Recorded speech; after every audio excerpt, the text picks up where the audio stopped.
I'm Mario Person, and these are the answers I gave to those who asked me about the Bible. Your question was related to a certain pastor who was capable of making incredible revelations about people's lives, as well as predicting things that only happened sometime later. However, you knew that the supposed prophet's life was completely contrary to God's will. Therefore, you wanted to know if that man's prophecies, his revelations, could have a satanic origin. Hence your concern about whether Satan was capable of reading minds, because this so-called prophet had revealed things about the lives and thoughts of yours, right?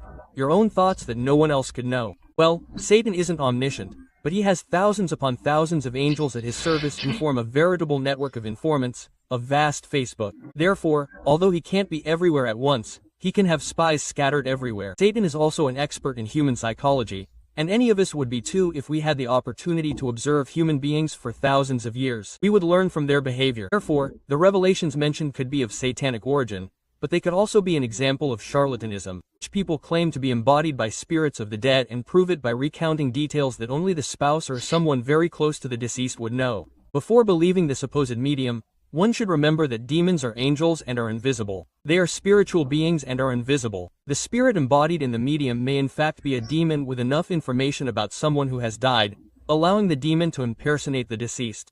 But in your case, I believe it is yet another instance of charlatanism, something that happens every day in thousands of pulpits of so-called evangelical churches around the world. A very good example of how such revelations about people in the audience can be made was an experiment conducted on TV by Reed Globo's Fantastico program, using a fake psychic trained in psychology and cold reading, along with the support of experts who gave him tips through a hidden earpiece. A point, right? A point commonly used on TV and in theater. TV Globo's idea isn't new. Many years ago, the Flavio Cavalcante program, when I was still a kid, put an actor on stage playing a fake healer, and then he planted fake blind people, fake cripples, fake mutes, etc. among the audience. Everyone was cured during the program, and the audience wanted to rush the stage to also receive a cure for their illnesses. Such was the influence that setup had on people's beliefs. I once took a taxi in Fortaleza to the airport, and when I gave the driver an evangelistic pamphlet, he told me that one day he picked up a passenger at the airport and took him to the hotel,